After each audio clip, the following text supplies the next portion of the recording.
Hello friends, નમો નમઃ. 12મું કાવ્ય સુભાષિત સપ્તકમ. સપ્તકમ એટલે 7. 7 સુભાષિતો. Page number 47, 47. 47માં પાના ઉપર 7 સપ્તકમ મતલબ 7. 7 સુભાષિતો આપેલા છે. સુભાષિત એટલે કે જે સુંદર. સુભાષિત એટલે સુંદર વચનો, સુંદર ઉક્તિઓ, જેમાં ઉપદેશ, નીતિમત્તા અને બોધની વાતો સુંદર રીતે કહેવાય છે. જેમ કડવું ઔષધ મધ સાથે પીવડાવાય છે, તેમ ઉપદેશ અને નીતિમત્તાની વાતો સુભાષિતના માધ્યમથી સુંદર રીતે કહેવાય છે. તમને થશે, ટીચર આવું બધું કેમ બોલો છો? પણ સુભાષિત, આ કાવ્યના 2 સુભાષિતો અર્થ વિસ્તાર માટે પરીક્ષામાં પૂછાય ત્યારે જે અત્યારે હું બોલું છું એ તમારે પૂર્વ ભૂમિકામાં લખવાનું હોય, અને એ જ પૂર્વ ભૂમિકા પછી 10મામાં પણ આવે. તમે ગુજરાતીમાં પણ લખી શકો. ગુજરાતીમાં 12મામાં કે 11મામાં કોમર્સ લો તો આવે, તો ત્યારે પણ આ જ પૂર્વ ભૂમિકા તમે વાપરી શકો, લખી શકો. એટલે અહીં હું અત્યારે જે વાત કરું છું એ સુભાષિતની પૂર્વ ભૂમિકા છે. કડવું ઔષધ જેમ મધ સાથે પીવડાવવામાં આવે છે, તેમ ઉપદેશ અને નીતિમત્તાની વાતો સુભાષિતના માધ્યમથી સુંદર રીતે કહેવાય છે. એટલે જ સુભાષિત એટલે આર્ટ ઓફ લિવિંગ. સુભાષિત જીવન જીવવાની કળા છે. સુભાષિત માટે કહેવાયું છે કે પૃથ્વીયામ ત્રીણી રત્નાની જલમ, અન્નમ ચ સુભાષિતમ. પૃથ્વી ઉપર 3 પ્રકારના રત્નો છે. એક જલમ, પાણી, અન્નમ, અનાજ, અને ત્રીજું સુભાષિત. શારીરિક પોષણ માટે, શરીરના પોષણને માટે અનાજ અને પાણીની જરૂરિયાત છે. તે જ રીતે બૌદ્ધિક પોષણ માટે અને મનને ઉત્સાહિત રાખવા માટે સુભાષિત રૂપી રત્નો જરૂરી છે. જલમ જનસ્ય જીવનમ. પાણી એ દરેકનું જીવન છે. જીવન ચલાવવા માટે ખોરાક અને પાણી જરૂરી છે. તેમ જીવનને ઉત્સાહપૂર્વક જીવવા માટે નિરાશા, હતાશ અને લાચાર થયા વિના જીવવા માટે સુભાષિત આવશ્યક છે. એટલે જ સુભાષિત એટલે વે ઓફ થિંકિંગ. સુભાષિત એટલે વિચારવાનો માર્ગ. જે વિચારે છે તેને માણસ કહેવાય, અને જે વિચરે છે, જે પશુની માફક વિચરે છે, તેને પશુ કહેવાય. આમ અહીં સુભાષિતો એ સુભાષિત રત્નભંડારકર નામની સંસ્કૃત કૃતિમાંથી ઘણા બધા સુભાષિતો લેવાયા છે. આપણા પૂર્વજ વિદ્વાનોએ પોતાની દીર્ઘ દ્રષ્ટિથી જે તે વખતે જે તે સમયે જીવન મૂલ્યોની પ્રાપ્તિ કરી હતી, અને તેની આગામી પેઢી સુધી પહોંચાડવા માટે સુભાષિતોની રચના કરી છે. એટલે સુભાષિત એ પેઢી દર પેઢીનું અમૃત સંચિત કરે છે, સમાજ સુધી પહોંચાડે છે, સમાજમાં પ્રસિદ્ધ કરે છે. પ્રાચીન સમયમાં આ સુભાષિતો એટલા બધા જીવન ઉપયોગી છે કે કોઈ પણ જાતના ભેદભાવ વગર, જાતિ, પ્રાંતિ, ભાષા, વર્ણ, કોઈ પણ જાતના ભેદભાવ વગર દરેક માણસને માટે આનંદપ્રદ, સ્વસ્થ, સરળ જીવન જીવવાની એક ચાવી છે. ગીર્વાણ ગીરા સંસ્કૃત ભાષાના અણમોલ રત્નો સમાન 7 સુભાષિતો આ કાવ્યમાં રજૂ કર્યા છે. તેમાં કંઈક ને કંઈક બોધ પણ મળે છે. આમ જીવનમાં નિષ્ઠાપૂર્વક સારી વાતો ઉતારવા માટે આ સુભાષિતમાંથી આપણે શુભ સંકલ્પ કરીશું. પહેલો શ્લોક જે મોઢે કરવાનો પણ છે અને અર્થ વિસ્તાર માટેનો પણ છે.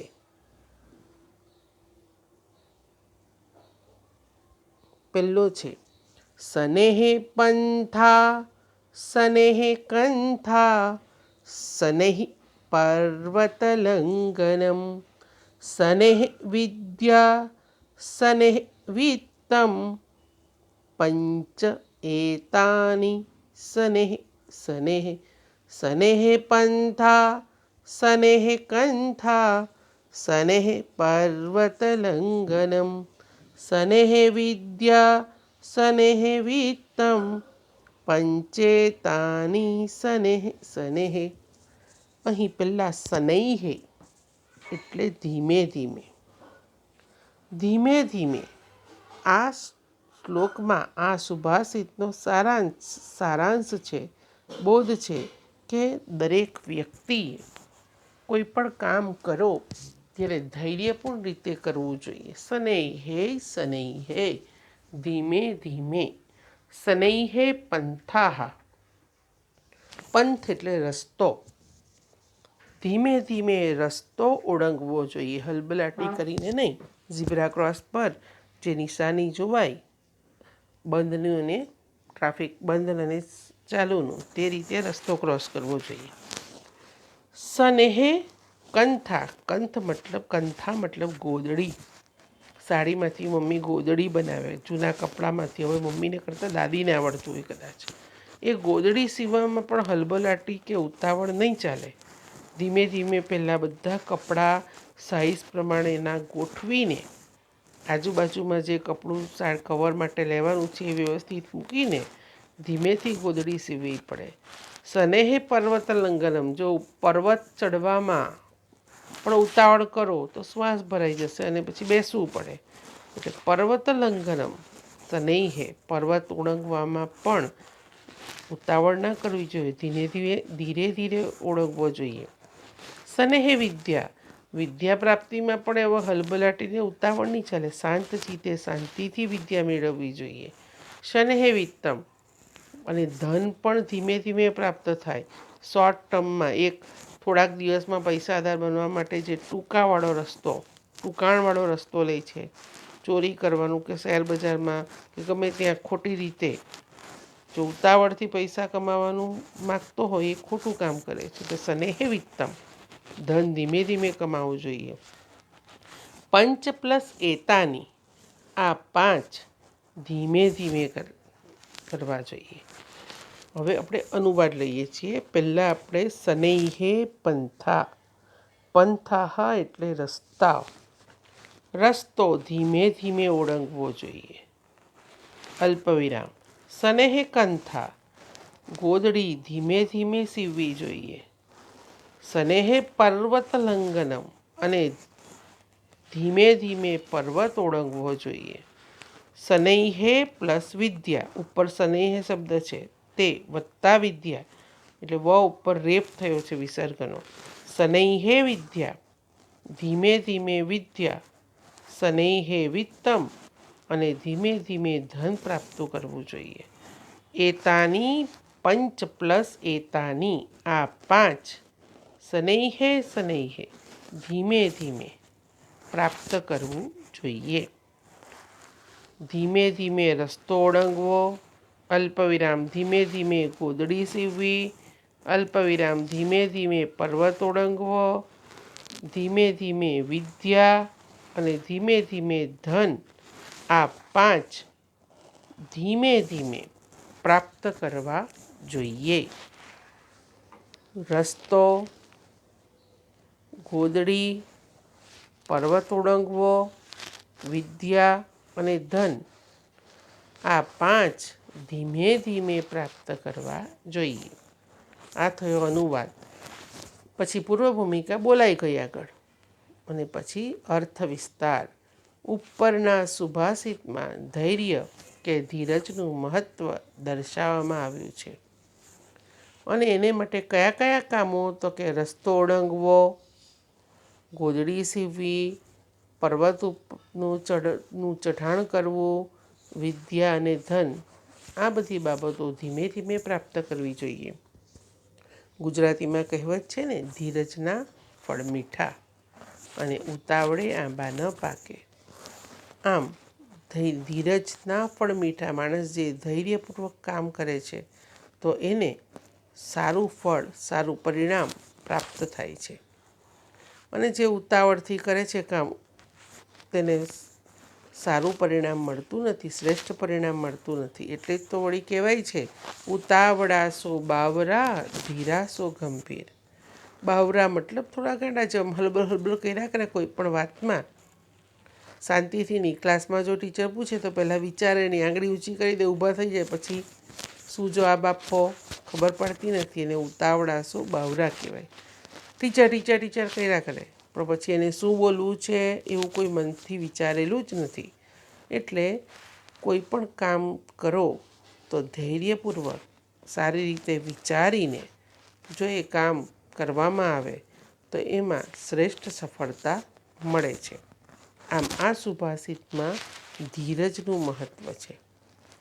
રસ્તો ઓળંગવા માટે પણ મેં કીધું તેમ આજુબાજુ જોઈને વ્યવસ્થિત રીતે રસ્તો ઓળંગવો તો અકસ્માત થતો નથી અને બીજાને પણ નુકસાન નહીં થાય, આપણને પણ ન નુકસાન થાય.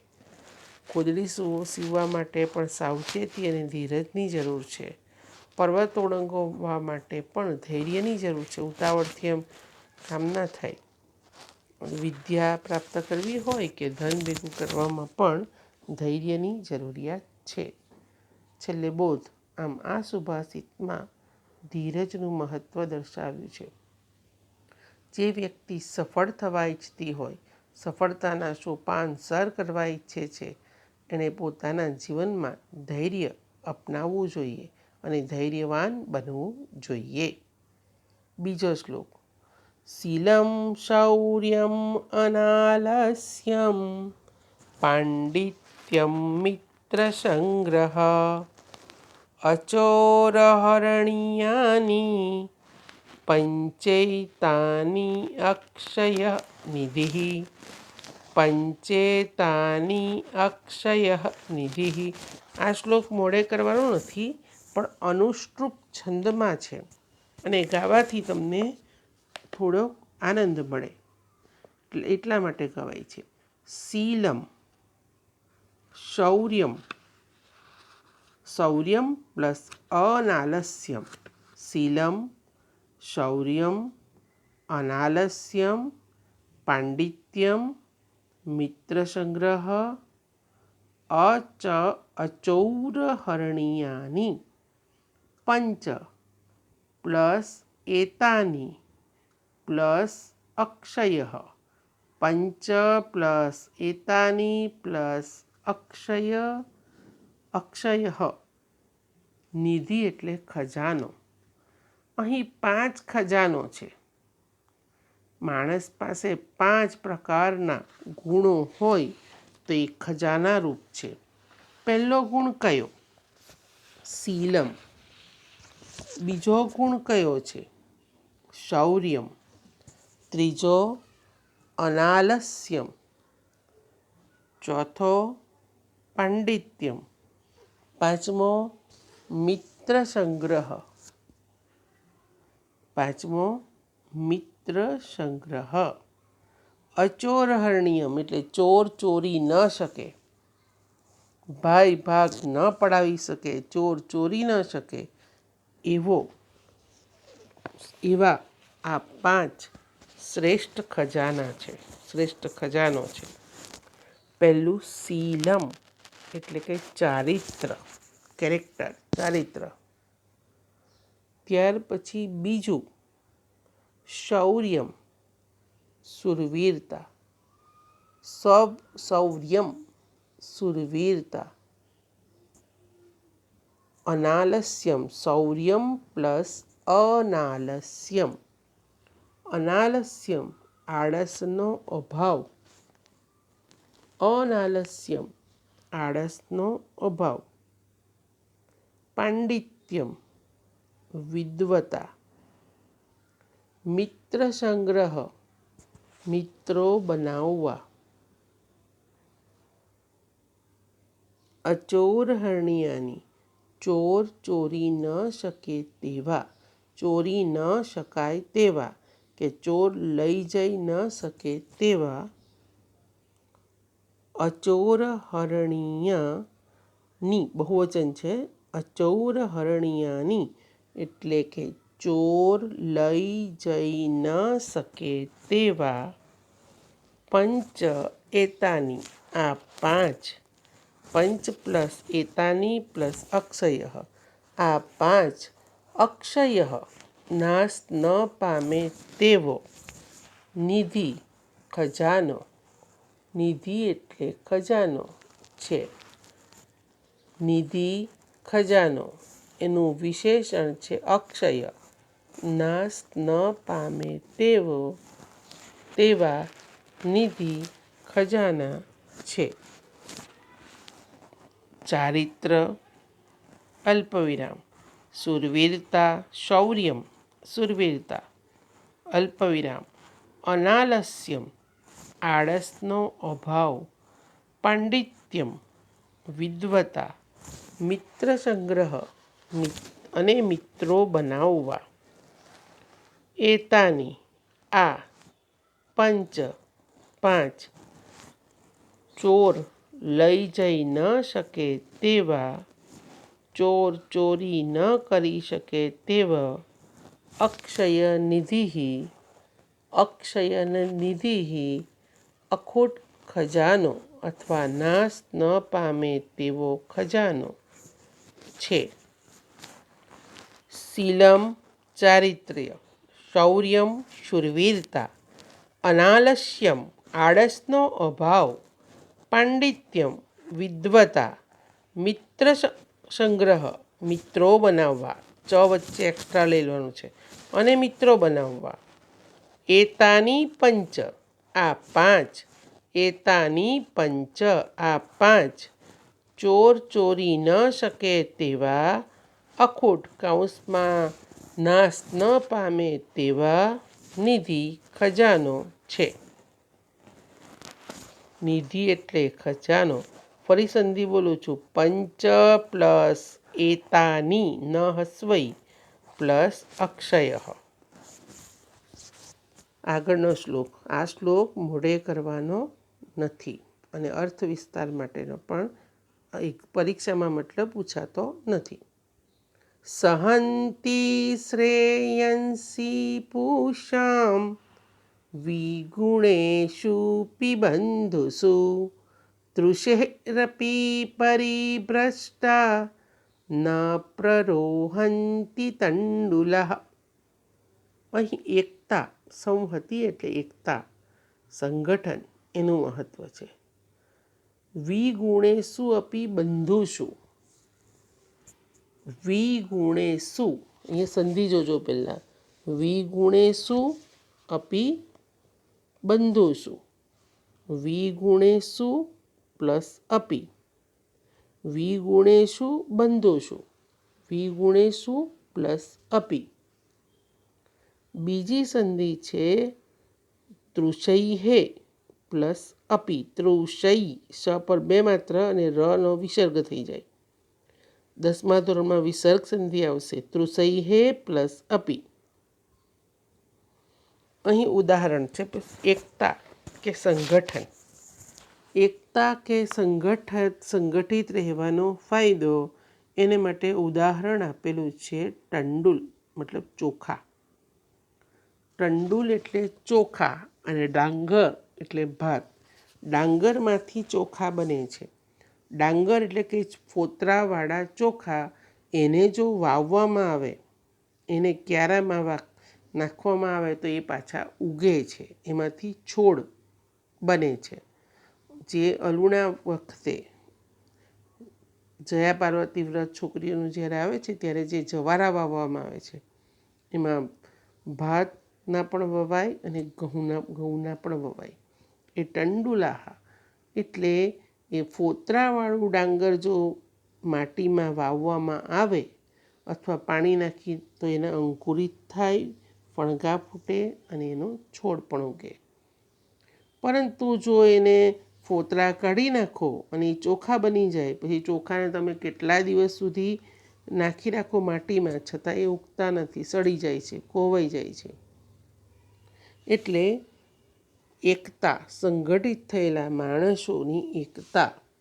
વિગુણેશુ પ્લસ અપી એટલે વિરોધી ગુણો ધરાવનારા, પરસ્પર એક સરખા ગુણો નથી, વિરોધી ગુણો ધરાવનારા બંધુષુ માણસોમાં, પુષામ માણસોમાં, સંહતિ શ્રેયાંસી.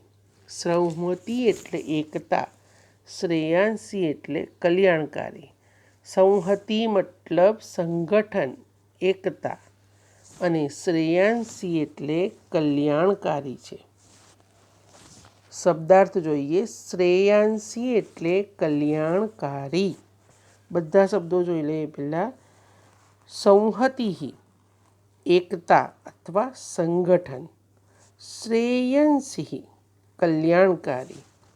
પુષામ માણસોનું, નોની નુના ષષ્ઠી વિભક્તિ છે, માણસોની. વિગુણેશુ પ્લસ અપી વિરોધી ગુણો ધરાવનારા.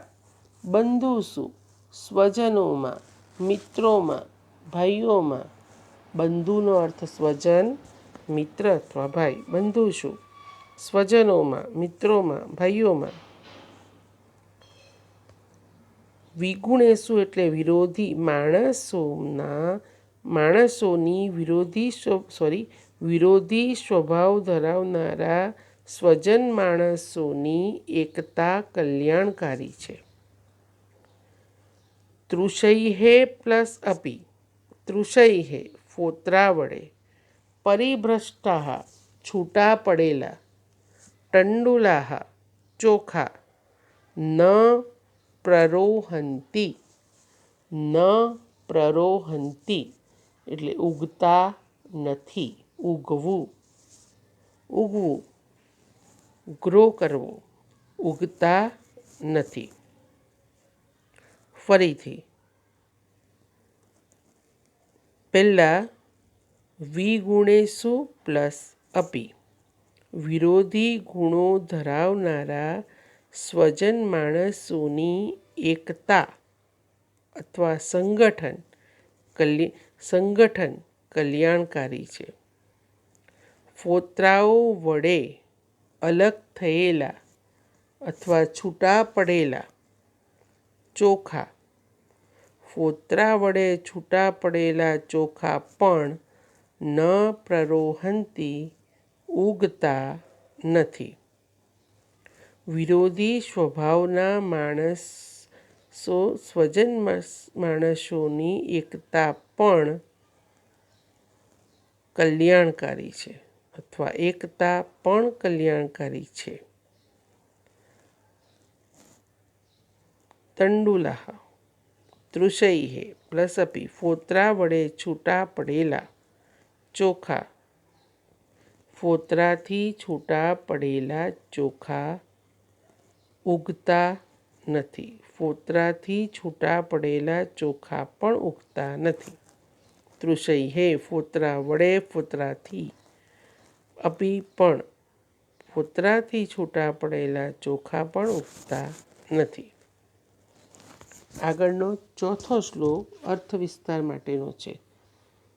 નાસ્તિ મેઘશમં તોયં નાસ્તિ ચાત્મં શમં બલમ નાસ્તિ ચક્ષુષમં તેજો નાસ્તિ ધાન્યશમં પ્રિયમ.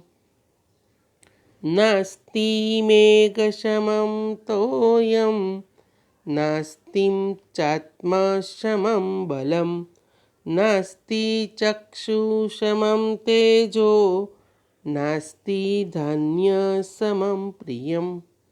નાસ્તિ ન પ્લસ અસ્તિ. આ પહેલો અને ચોથો શ્લોક મુખપાઠ માટેનો છે.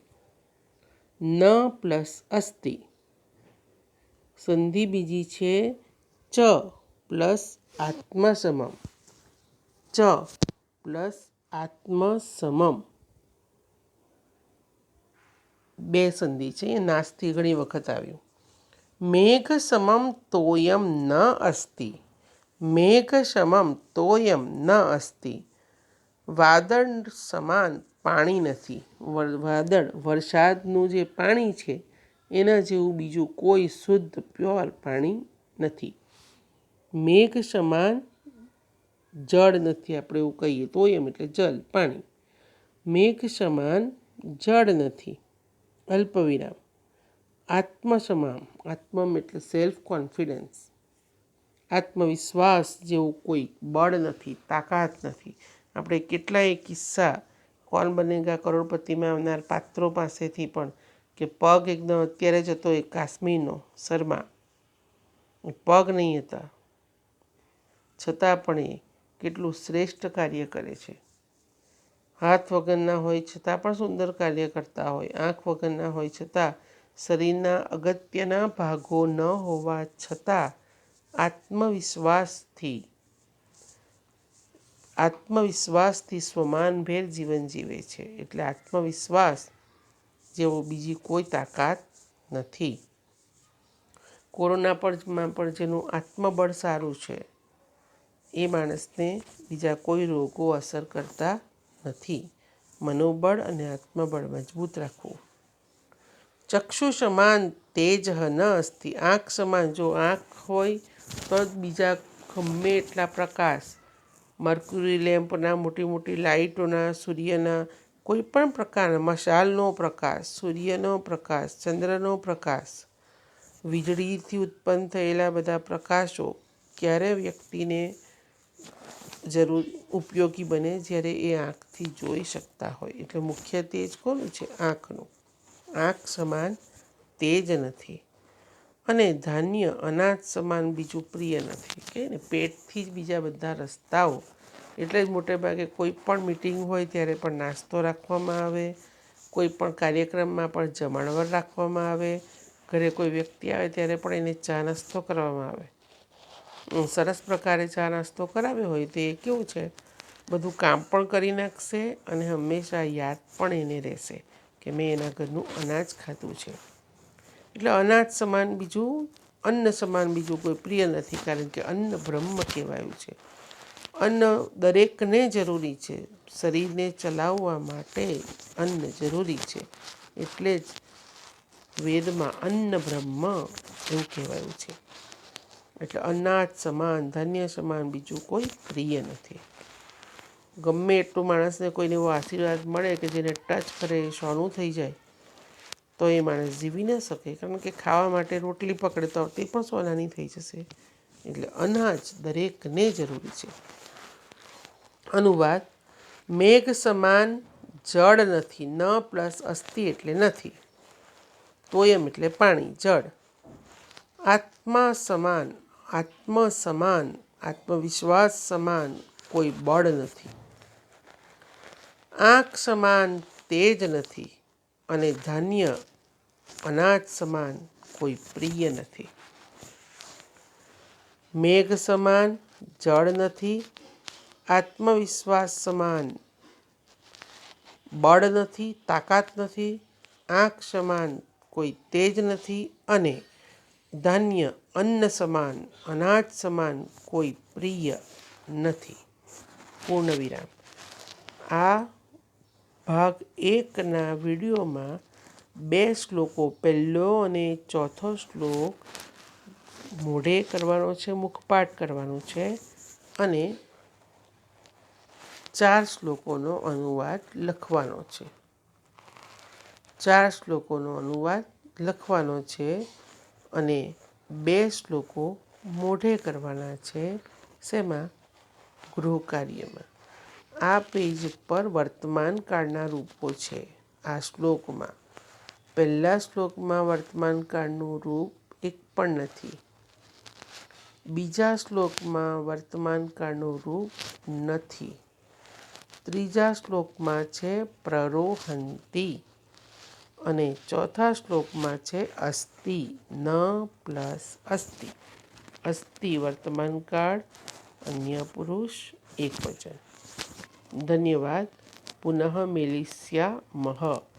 તમારે ઝડપથી વિડીયો જોવા માટે આને સબસ્ક્રાઈબ કરો અને બેલ આઇકોન દબાવો. ધન્યવાદ.